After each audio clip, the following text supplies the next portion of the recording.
raconte. Christophe Andelatte. Voici l'histoire très douloureuse de Gabrielle Russier. Gabrielle est une jeune prof de Marseille qui, en 1968, tombe amoureuse de l'un de ses élèves de 17 ans, Christian Rossi. L'éducation nationale et la justice vont la casser, la briser, la rouler dans la boue jusqu'à l'anéantir. La réalisation est de Céline Lebras. Europe 1, Christophe Andelatte.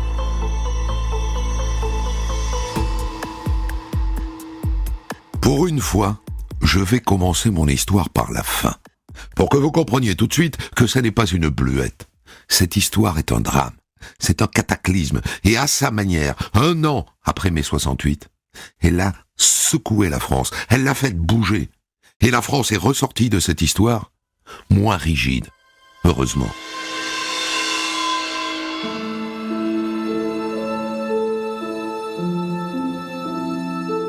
Voilà donc comment ça se termine. Un soir de septembre 1969, à Marseille, les pompiers sont appelés au 11e étage d'une tour de la résidence Nord. Une odeur de gaz s'échappe d'un appartement. Ils entrent. C'est trop tard. Elle s'appelait Gabrielle Russier, elle avait 32 ans. Elle s'est suicidée.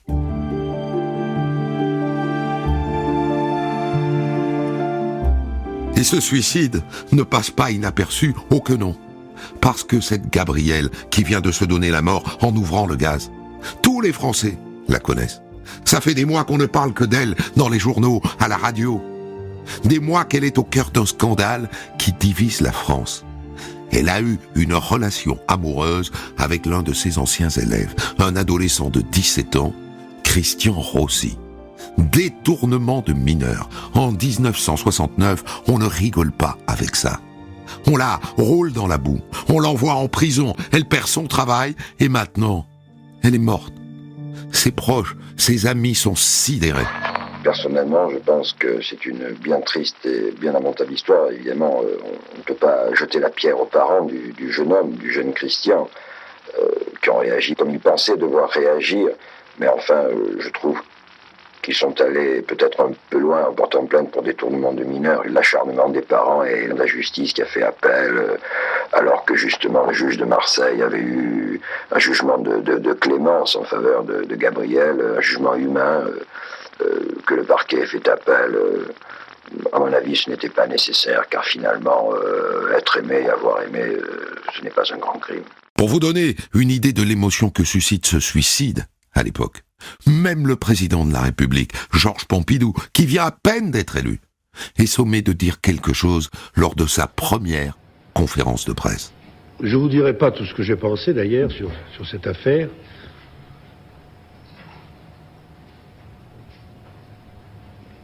Ni même ce que j'ai fait.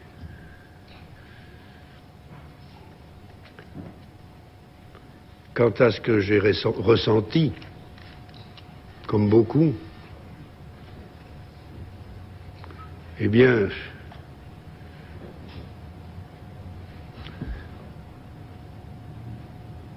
comprenne qui voudra, moi, mon remords, ce fut la victime raisonnable au regard d'enfants perdus. Celles qui ressemblent aux morts, qui sont morts pour être aimés. C'est de l'Éluard. Merci, mesdames et messieurs. Alors maintenant, il faut que je vous raconte, depuis le début. Et ça nous amène à Marseille, dans la joie et la bonne humeur de mai 1968. Gabrielle Russier a 31 ans. C'est un petit bout de femme avec des cheveux courts, une Parisienne, divorcée qui vit seule avec ses 2 enfants et qui enseigne le français au lycée des Quartiers Nord. C'est une prof moderne, genre qui débat avec ses élèves, de tout, de leur vie, de leur éducation, de l'argent, de la société. On est en 1968, en mai, ça bouillonne, et elle aime ça. Et en mai et juin 1968, elle est dans toutes les manifs, avec ses élèves, entre le Vieux-Port et la place Castellane. Et après, ils vont au bistrot, et ils refont le monde pendant des heures. Mai 68, quoi. Mai 68. Et là, dans la bande, il y a un élève qui sort du lot, Christian. Il a 17 ans, entre nous, il en paraît 20. Grand, costaud, avec une barbe rousse, des pantalons pas de def. Et voilà, quoi, hein, entre Gabrielle la prof et Christian l'élève, il se passe un truc, qui n'est pas raisonnable, mais un truc quand même. Un truc en général, on appelle l'amour. Et tous les matins, comme les bus sont en grève, Gabrielle passe chercher Christian chez lui. Et elle le ramène le soir. C'est comme ça que ça commence. Les manifs, le bistrot, les trajets en voiture. Dans un peu plus d'1 an, Gabrielle ouvrira le gaz.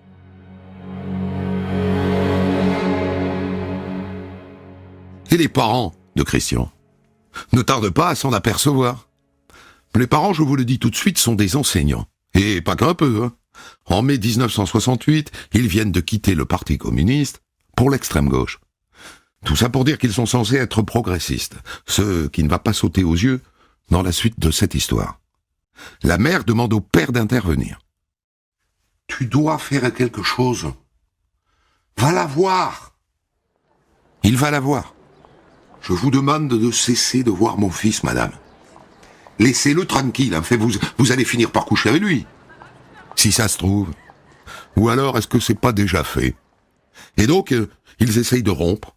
Ça serait raisonnable de rompre. Il est mineur. Elle n'a pas le droit. Mais ils n'y arrivent pas. Ils sont amoureux. Et les grandes vacances approchent. Et Christian n'imagine pas passer 2 mois sans Gabrielle. Et elle non plus, d'ailleurs. Alors il monte un petit stratagème. Christian annonce à ses parents qu'il part en Italie. On part en stop. Avec un copain de lycée. Eh bien, ça te changera les idées, mon chéri. Hein? Et qui les prend en stop avec sa Diane rouge? Gabrielle, bien sûr.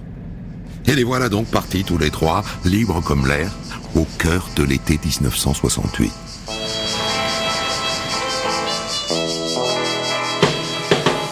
Florence, Rome, ils font du camping sauvage, ils mangent du prosciutto, du formaggio, ils se baignent, ils bronzent. C'est la liberté, c'est le bonheur. Le 3e larron, au bout d'un moment, en a marre de tenir la chandelle, alors il rentre. Et Christian et Gabrielle finissent leurs vacances, les yeux dans les yeux.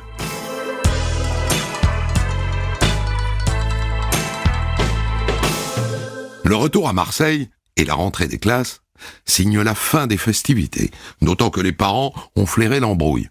Ils demandent à nouveau à Christian de rompre, et le ton monte. Et il claque la porte, et il va s'installer chez Gabrielle, au 11e étage de la tour nord. Mais elle sait qu'elle va finir par avoir des problèmes. « Christian, il faut qu'on aille voir tes parents. Il faut leur parler, faut leur dire qu'on s'aime. Hein. Faut tenter de trouver un terrain d'entente, parce que sinon, j'ai peur que ça finisse mal. »«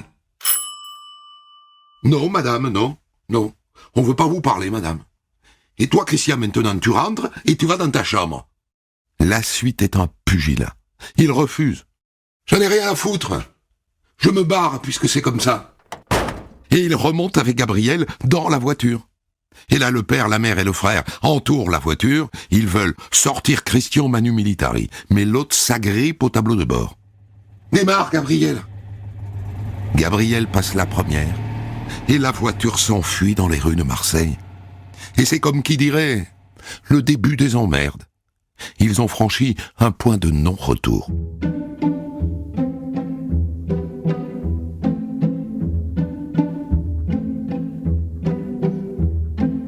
La suite, vous l'imaginez? Le 15 octobre, les parents saisissent le juge pour enfants. Et quelques jours plus tard, une assistante sociale vient au domicile de Gabrielle et désormais de Christian. Elle est un peu surprise par la carrure du gamin. « Christian, je suis venu pour vous chercher et pour vous amener chez le juge. »« Un juge? Sûrement même pas, hein?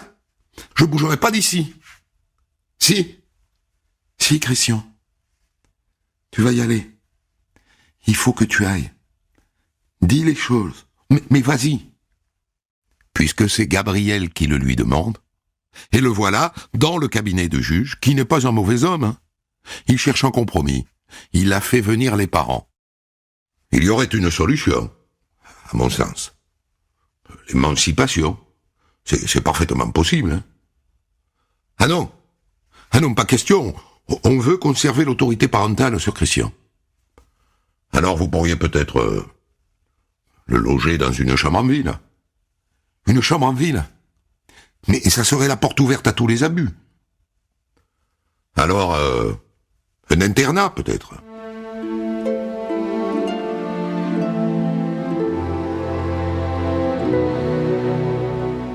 Ah là, un internat, les parents sont d'accord.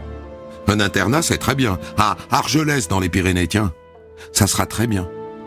Christian accepte à contre-cœur, à condition que Gabriel lui écrive et vienne le voir à la Toussaint. Autant vous dire qu'à Argelès, ils se morfondent. Et tous les jours, quand on distribue le courrier au réfectoire, il espère une lettre. De la Pierre. Tiens. Garcia. Voilà. Lebrun. Sanchez. Et Exposito, tiens. Voilà, ça sera tout pour aujourd'hui. Mais pour lui, il n'y a jamais de lettre. Pourquoi ? Parce que Gabriel l'a oublié ? Parce qu'elles sont toutes interceptées par des toutes. Les parents ont donné des consignes. Alors Christian écrit à Gabriel. Si ça continue, je vais me suicider. Et elle fait quoi, à votre avis, quand elle reçoit la lettre ? Elle saute dans sa diane rouge et, pied au plancher, elle fonce vers Argelès. Et vous n'allez pas le croire, elle est filochée par les gendarmes, qui entre nous ne sont pas des acharnés. Hein. Eh bien, on nous a fait faire une drôle de boulot, non ? Tu trouves pas ?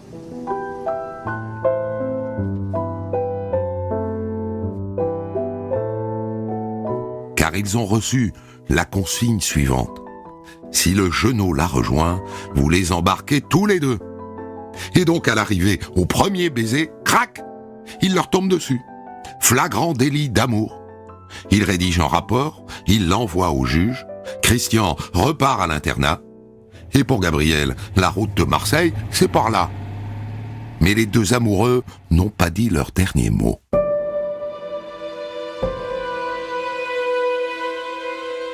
Un mois plus tard, Christian fait le mur de son lycée d'Argelès. Il prend le premier train pour Marseille.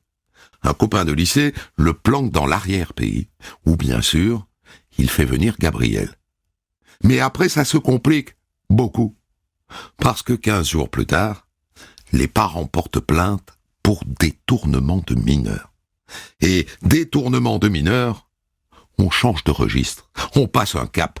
Le parquet ouvre une enquête préliminaire, la machine judiciaire est lancée. Dans 10 mois, Gabriel ouvrira le gaz.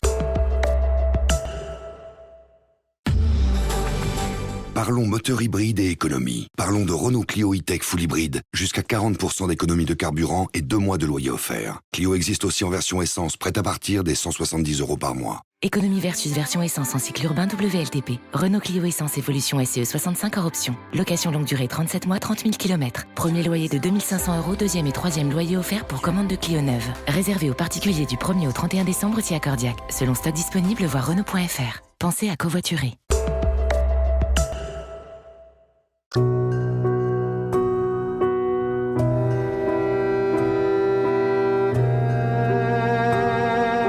En attendant, elle est interpellée à Marseille, en pleine rue, et traînée d'abord au commissariat, et puis devant le juge d'instruction, le juge Palanque, qui n'a pas la réputation d'être un tendre, hein, très catholique, très conservateur, défenseur de l'ordre établi. Ça n'est pas gagné. Où est le jeune Christian Rossi, madame ? Pourquoi est-ce que vous me posez la question ? Vous êtes responsable de sa fugue. Vous êtes allé le trouver à Argelès. Je le lui avais promis. Sans cette promesse, vous savez, il y serait pas allé. Il ne fallait pas tenir une promesse que vous n'aviez pas le droit de tenir, madame. Où est-il ? Je sais pas. Comptez pas sur moi. Dans la foulée, perquisition de son appartement. Je vous l'avais dit, hein, on change de braquet. Pendant 6 heures, les policiers retournent ses armoires et ses tiroirs. Où sont ces lettres, madame ? Ces dernières lettres ? Je les ai pas. Il renifle aussi le sucrier, la salière, le pot d'herbe de Provence, des fois qu'il y aurait du chichon. Mais chez la prof de français, il n'y a que des livres. Il n'y a pas de lettres, il n'y a pas de hakik. Ce qui n'empêche pas le juge Palanque d'inculper Gabrielle pour détournement de mineurs. Et tenez-vous bien, il la place sous mandat de dépôt. Si, il l'envoie à la prison des Baumettes. Gabrielle se retrouve en cellule avec 2 expertes comptables qui ont détourné de l'argent. Quand il apprend qu'elle est en prison, Christian se présente de lui-même au juge. Et 2 jours après, Gabrielle est libérée. Et Christian échoue dans un centre éducatif. Et après dans une clinique psychiatrique, l'Émeraude. Il refuse le traitement chimique, il fait le mur, retour au centre éducatif. Là, le juge pour enfants, lui, dégote un foyer de jeunes où il est plus libre. Et comme il est plus libre, il revoit Gabrielle. Retour à la clinique psychiatrique. Mais cette fois, dans l'aile des malades mentaux les plus agités, enfermé au fond d'une cellule capitonnée. Il va subir une cure de sommeil pendant 2 mois, jusqu'à ce qu'il cale, jusqu'à ce qu'il cède, jusqu'à ce qu'il capitule. Au bout de 2 mois, il demande à voir le médecin. « Ok, docteur, je la reverrai plus. » Et le psychiatre annonce au père.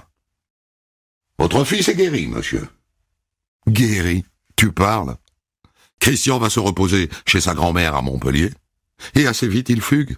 Et bien sûr, il retourne à Marseille. Et bien sûr, il retrouve Gabrielle. Il se planque à nouveau.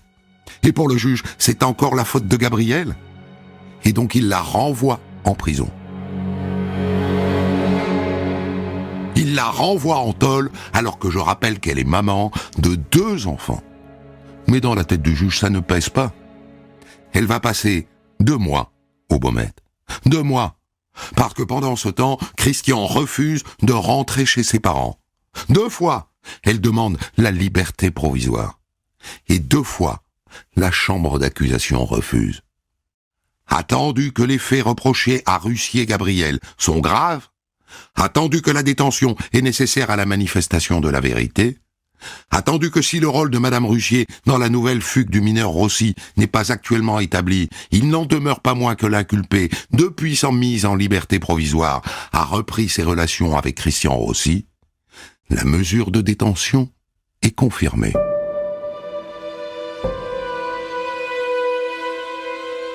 Quand elle sort, au bout de 2 mois, Gabrielle n'est plus que l'ombre d'elle-même.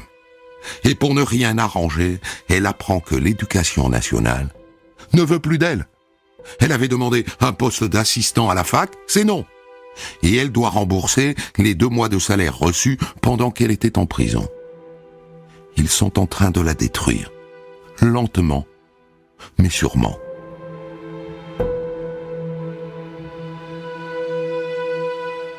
Le juge a bouclé son dossier. Il la renvoie devant le tribunal correctionnel pour enlèvement et détournement de mineurs.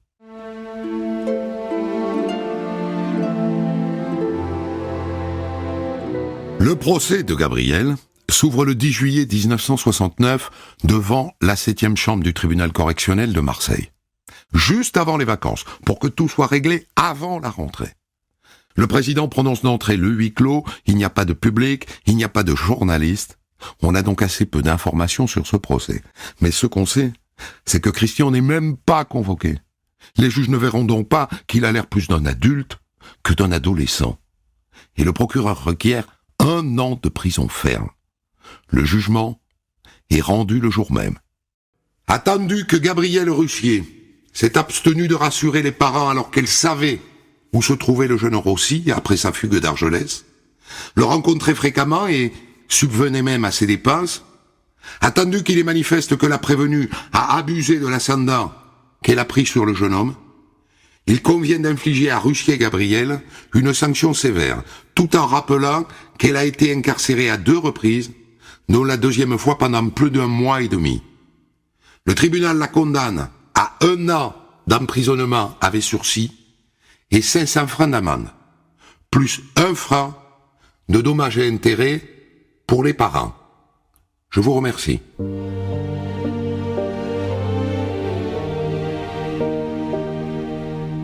Du sursis, donc. Ouf! Gabrielle est soulagée. D'autant plus qu'elle va être amnistiée, c'est sûr. Un nouveau président de la République vient d'être élu, Georges Pompidou, et à l'époque, époque bénie, le nouveau président a pour habitude d'effacer l'ardoise des peines légères. Mais le parquet de Marseille fait appel. Oh non, avec sursis, c'est pas assez. Il veut de la prison ferme. Alors même que les parents de Christian se seraient contentés de sursis. Mais non, il faut la briser. Il faut l'anéantir. Et le temps d'examiner l'appel, eh bien, il ne sera plus question d'amnistie. Et si elle n'est pas amnistiée, eh bien, elle aura un casier. Et si elle a un casier, alors elle perdra son poste de prof. Est-ce que c'est le but? Ça se dit.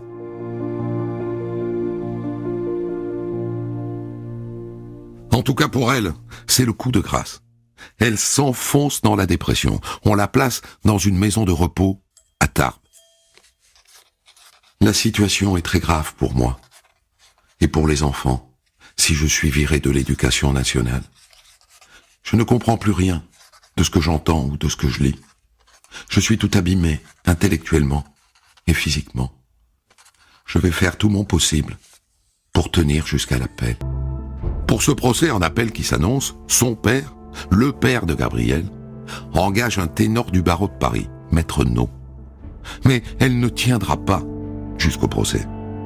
En août, elle avale des barbituriques. C'est sa deuxième tentative de suicide. Le médecin prescrit une cure de sommeil. Après sa cure, quand Gabrielle revient à Marseille, il n'y a personne pour l'attendre à la gare Saint-Charles. Personne. Elle se sent tellement seule. Alors le 1er septembre, elle avale à nouveau des barbituriques. Et cette fois, elle ouvre le gaz dans son appartement du 11e étage de la Tour Nord. Elle ne laisse pas de lettre d'adieu, rien. Le suicide de Gabrielle fait beaucoup de bruit. Dans une France qui est censée avoir basculé dans la modernité en mai 68, l'acharnement rétrograde de la justice a choqué.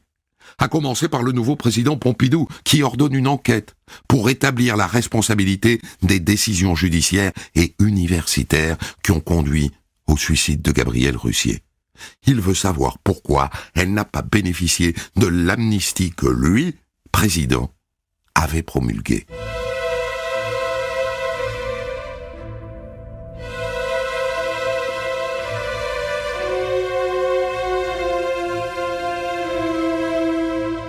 Et Christian, il attend ses 21 ans, sa majorité, pour donner une interview au Nouvel Observateur, le 1er mars 1971. C'est sa seule et unique interview. Ça n'était pas une passion. C'était l'amour. La passion, c'est pas lucide. Or, c'était lucide. Les 2 ans de souvenirs qu'elle m'a laissés. Elle me les a laissés à moi. Je n'ai pas à les raconter. Je les sens. Je les ai vécus moi seul. Le reste, les gens le savent. C'est une femme qui s'appelait Gabrielle Russier. On s'aimait. On l'a mise en prison. Elle s'est tuée. C'est simple, non? La même année, André Cayatte réalise un film inspiré de l'histoire de Gabrielle. Mourir d'aimer. C'est Annie Girardot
Dans un instant, Michel Viau, vous nous raconterez dans quelles circonstances vous vous êtes retrouvé mêlé à cette histoire. J'ai senti chez vous de l'émotion à la réentendre. Vous êtes prêtre aujourd'hui. À l'époque des faits, vous allez nous expliquer tout ça tout à l'heure, vous étiez pasteur, vous étiez aux obsèques de Gabriel, vous vous êtes occupé de Christian. J'ai l'impression que cette histoire vous a beaucoup marqué. Tout à fait, tout à fait. Je me suis occupé des obsèques de Gabriel parce que j'étais de garde pour le 11e arrondissement. C'était pas mon secteur paroissial. Tous les services funèbres qui devaient avoir lieu là passaient par moi. Et je vous signale aussi que pendant tout le temps où on s'intéressait à Gabrielle Russier, en lisant dans la presse les choses avant qu'elle ne se suicide, son nom n'apparaissait pas. On l'appelait pas Gabrielle Russier. Non. Il y avait le X. Alors, Madame X, Mademoiselle X. Madame X, voilà. Madame X. Et on respectait, parce qu'il y avait la présomption d'innocence, n'est-ce pas? Et on respectait, je trouve ça très beau de la part des journalistes. À l'époque, ils décidaient de rien. On devait leur demander de le respecter. En tout cas, c'était comme ça. Bon. Et donc, quand on m'a appris que je devais faire un enterrement tel jour, telle heure, c'est là que j'ai vu le nom de Russier, et que tout de suite, eh bien, vu ce que m'ont dit est responsable des pompes funèbres, j'ai vu que c'était l'histoire. Oui, que ça concordait. Et vous connaissiez déjà l'histoire, évidemment. Bien sûr, je l'avais suivi. Mon père était passionné par cette histoire, parce que mon père était dans l'enseignement, était à la retraite à ce moment-là. Il trouvait qu'on avait été extrêmement fort, qu'on avait Et vous aviez a priori avant de rencontrer Christian? Moi, j'étais pour Gabriel Russier. Je trouvais que la sanction qui avait été donnée par le tribunal de Marseille était suffisante. Avec sursis. Avec sursis. Parce que ça marquait le coup tout de même. Parce qu'il faut dire que à l'époque, vous l'avez rappelé d'ailleurs, c'était quand même peut-être le lendemain de 68, mais nous n'étions pas en 2019. Et donc, un professeur... en 2020, même. Oui, en 2020, oui. Un professeur qui couchait avec son élève, à l'époque, c'était... un événement. C'était extrêmement grave, vous comprenez? Et bon, en général, on faisait pas de publicité trop autour de ça, voyez-vous, à cette époque-là. Non. Et puis en plus, c'est étonnant de la part de ses parents qui avait été sur les barricades en mai 68 et qui disait au fond qu'il était interdit d'interdire. C'était un des slogans de l'époque. Moi, je m'en souviens, je les ai faites aussi, les barricades. Donc les gauchistes étaient réacs? Ils sont devenus hyper réacs, n'est-ce pas? C'est dingue. Hyper réacs. Et donc, ils sont allés jusqu'en justice. Et ce qui m'avait déjà aussi surpris, parce que je connaissais un peu les problèmes de justice, c'est qu'on se serve de l'internement préventif comme moyen de pression. Je voudrais comprendre, vous êtes donc amené à prêcher à ces obsèques. Ça se passe au Père-Lachaise? Oui, au bord de la tombe, oui. Ça se faisait comme ça souvent dans le protestantisme. Elle était protestante, donc oui, Gabrielle Russier. Oui, elle était protestante, elle n'était plus pratiquante, mais ses parents l'étaient. Et alors, ce qui est encore une coïncidence, sa tante, qui s'appelait Mademoiselle Russier, donc, était proviseure de lycée et à la retraite, et elle était ma paroissienne quand j'étais à Massy-Antony. Oui. Donc vous la connaissiez sans la connaître? Absolument, absolument. Alors vous dites dans votre sermon, la justice, quand elle devient inique, se transforme en instrument de torture. La justice peut détruire un être. En 69, quand on est pasteur, faut en avoir pour dire ça, non? Écoutez, c'était ma conviction, et ça... je me suis fait beaucoup d'ennemis dans ma vie, et j'en ai encore, parce que j'ai toujours dit ce que je pensais. Ouais. Quelles que soient les circonstances, voyez-vous. Je l'ai dit, oui, ce n'est pas le rôle de la justice, parce que si tort il y a eu, d'abord, quand j'ai dit un professeur qui couche avec son élève, il faut bien se dire qu'en fait, c'était pas une coucherie. C'était une histoire d'amour. Et ça, je pense que c'est quelque chose dont on aurait dû tenir compte. Bon.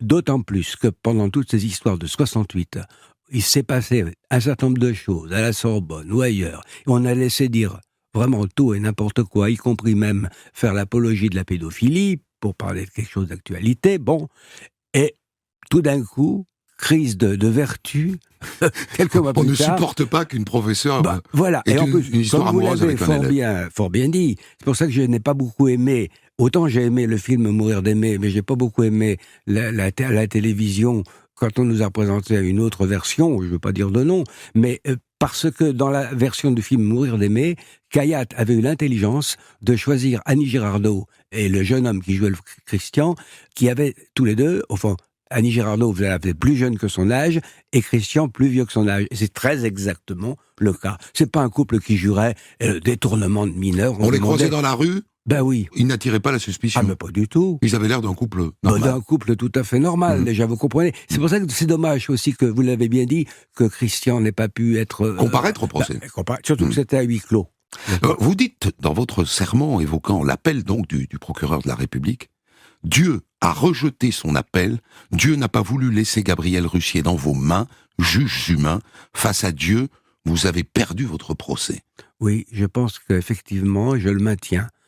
Monsieur le procureur général Franck, puisqu'il s'agit de lui, doit être mort maintenant, vu son âge, je pense. Je pense pas qu'il soit vivant. Eh bien, il va s'expliquer devant Dieu de cela. Mais il n'est pas seul coupable, parce que, vous savez, j'ai une longue vie, et jusqu'à présent, et je me suis toujours intéressé, je me suis jamais désintéressé de cette affaire. Et j'ai quand même côtoyé dans ma vie beaucoup de magistrats. Et j'ai pu savoir que, en fait, Monsieur Franck, qui par ailleurs était un homme très répressif, il se vantait du nombre de peines de mort qu'il avait obtenues dans sa vie, enfin, c'est une sorte de carnet de chasse dans les soirées mondaines du côté d'Aix-en-Provence. Mais il avait agi sur demande du recteur. C'est-à-dire qu'il y avait vraiment une volonté de l'Éducation nationale de révoquer Gabriel Russier. Et il fallait pour cela obtenir, évidemment, 12 mois ferme. Alors comment ça se passe Les obsèques se déroulent, Christian est là, aux obsèques? Non, il n'est pas là.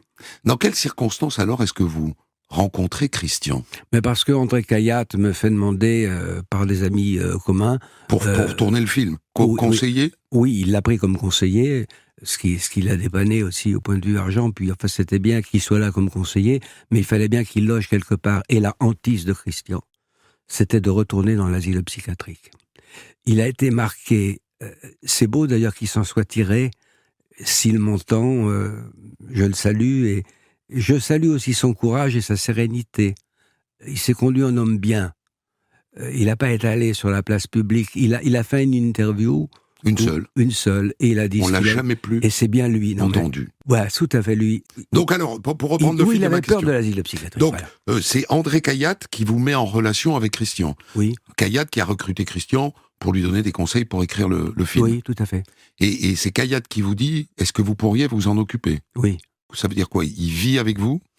Non, parce que je pouvais pas. Vous comprenez, avec la méchanceté des parents, la pugnacité de maître Ponce de Poli. Il est passé du main d'une prof à celui d'un pasteur. Ah oui, exactement. Ouais. D'autant plus que j'étais déjà quelqu'un de contesté justement parce que je dis ce que je pensais.